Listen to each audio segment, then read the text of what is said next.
What were you thinking? Well, we just had to get through. We had to get through non-league. I don't think it was not something we weren't going to do. It's just we couldn't do it with 31 game schedule.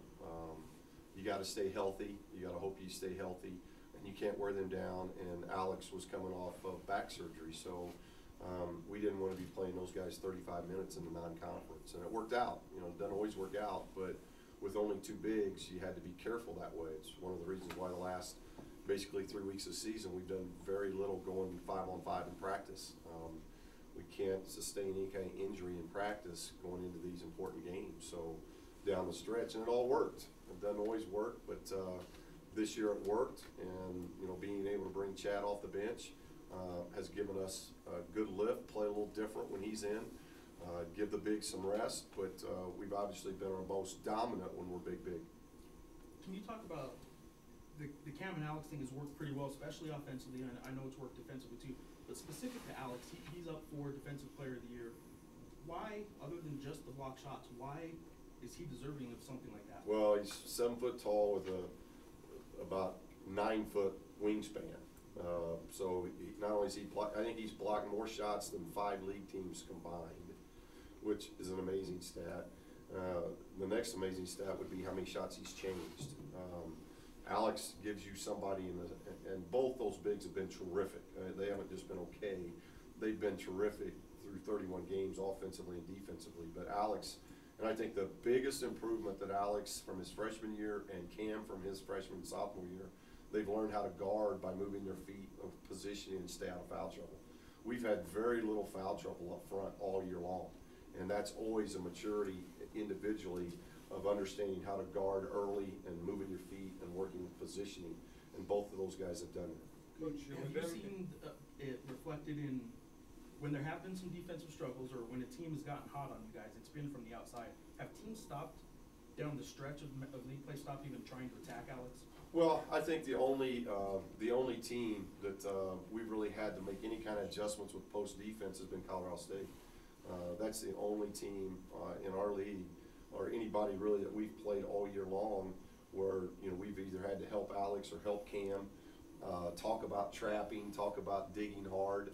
For the most part, we don't mind letting those guys play one-on-one in the post, and that's obviously a credit to how much we believe in them defensively. Coach, when you went to them, did you know that they would work so well together, or they kind of look for each other? Well, they're two very smart guys. They both have very good basketball IQs.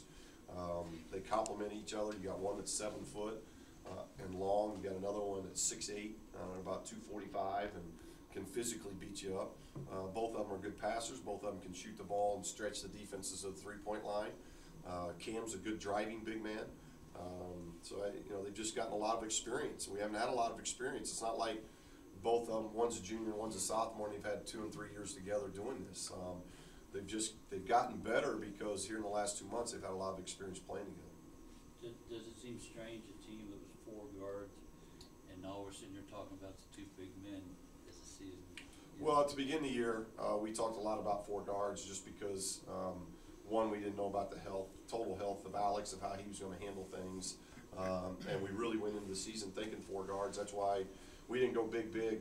Once we decided to get Walk out of the starting lineup, we didn't go big then either. We went with Chad because we knew we could not wear those 2 bigs down, playing them both starting minutes.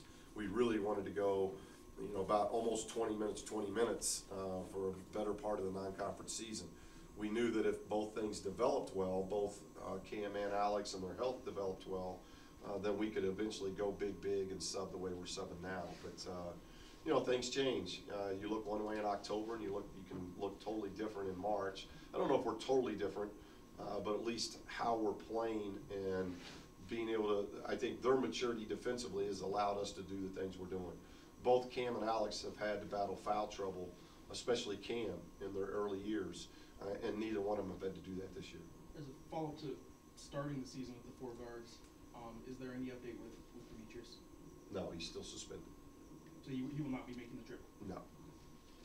Coach, give us a scouting report for both teams. Well, it's hard. You know, we don't know who we're playing, obviously, but the good thing is we've played both of these teams in the last 10 days. We've played Wyoming here in our last game here at the Pit, and then obviously this last road trip to play Nevada. So we're comfortable knowing who they are and what they're about.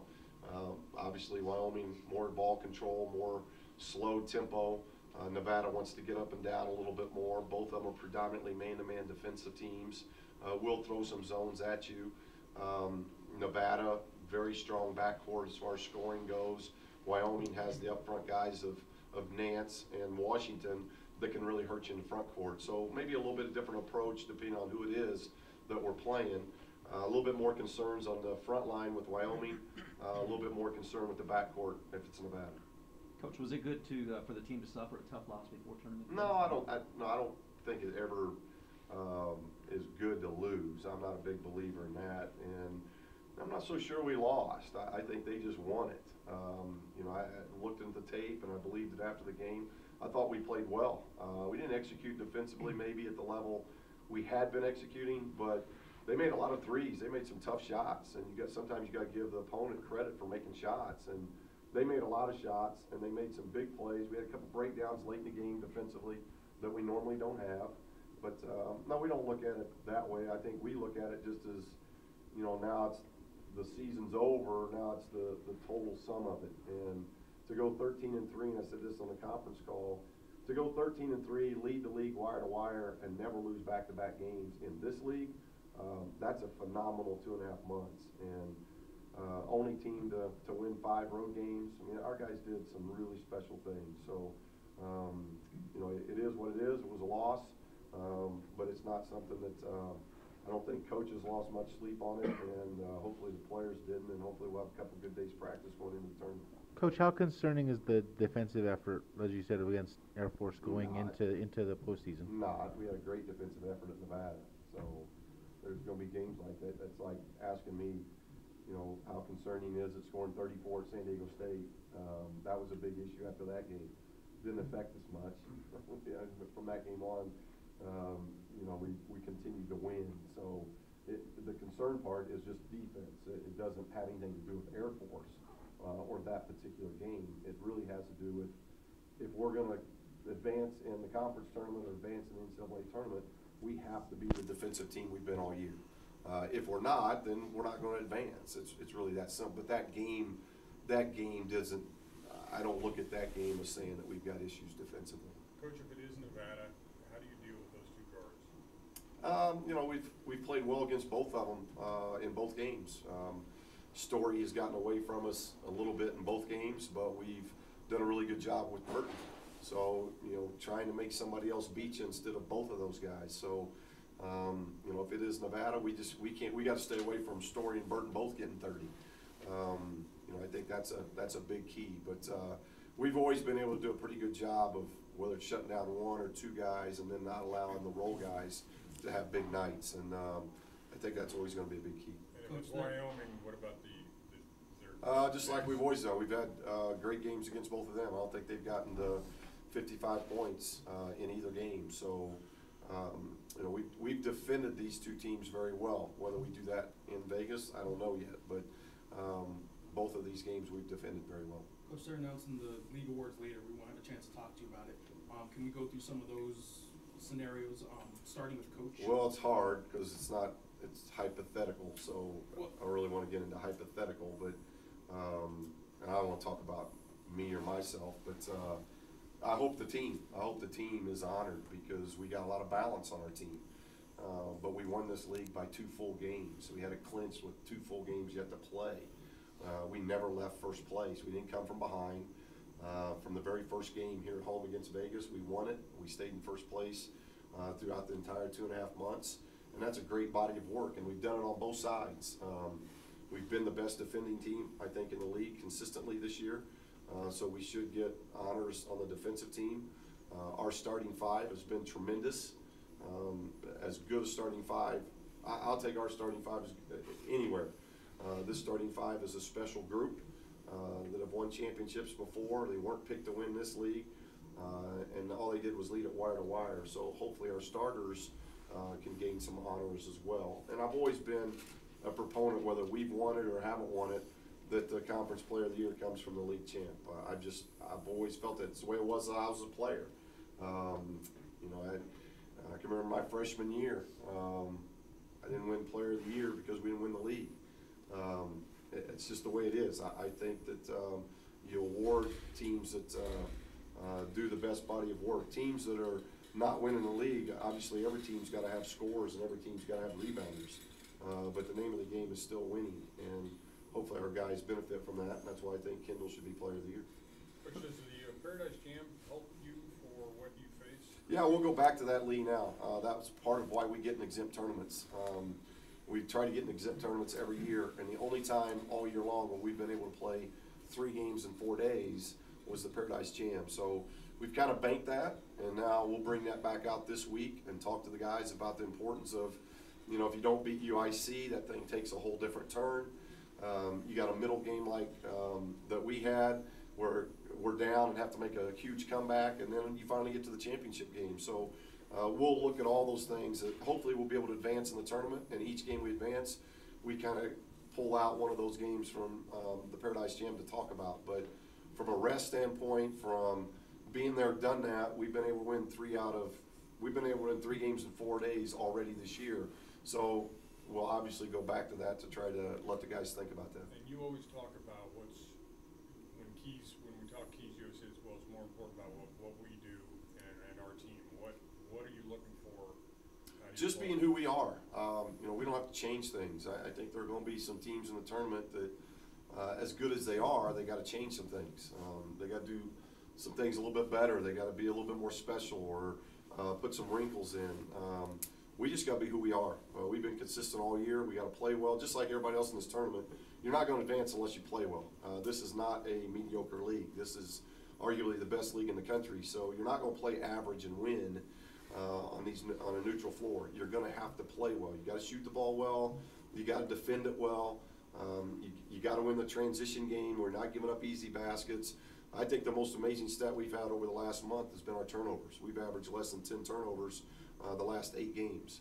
That's huge. If we go into postseason and average 10 or fewer turnovers, that's giving not just our offense a chance, but we're able to set our defense. And when we get to set our defense, we're pretty good at that end. So I think those are going to be keys going forward in this tournament. Coach, how crucial is it for Tony Snell to keep producing the way he has in the past 2 games? Well, not just producing offensively. I think it's been really good. You know, people like to make a lot of to-do about his scoring. I think he had 21 or 23 at Air Force and we lost. So it's not just about scoring. I think where Tony, in my mind, Tony has made the biggest adjustment and the biggest improvement has been the defensive end. He's become a very good defender for us. So now we've got 3 outstanding defenders in that backcourt, and that's been huge for us. He's handling the ball better. He's shooting the ball better. He's looking for his shot more. But I really like what he's doing on the defensive end. I think that's helped us more than anything. Coach, do you think you guys have to win this tournament to get a 2 seed? Oh, I have no idea. You know, I think the seeding should be awarded. You know, if I'm going to talk about NCAA seeding, we're the #1 ranked RPI league in the country. I think our league's deserving of 5 teams right now. That could grow depending on what happens this week. And then I think the next step is making sure the seeds are done right. And if you're playing in the #1 league in the country, seeding should fall out accordingly. And whether we're a 1, 2, 3 seed, I have no idea. There's still more games to be played. But I think you could probably be asking that question about 4 or 5 other teams that are right there where we are, where our resume probably looks better. We're still the only team in the country that has 16 wins against the top 100 RPI. The team that's considered the number one seed in the pool right now is Duke. They have 15. So, our resume's really good. So I would hope that regardless of what happens this week, you can't take away the body of work. These are neutral games. Our road record is what it is, and it's as good as anybody in the country. So that is done. Now all we're trying to do is build, 1, towards another championship, but 2, try to build that 3-0 neutral record up. We gotta switch back. Okay, thanks guys. Tony? He said.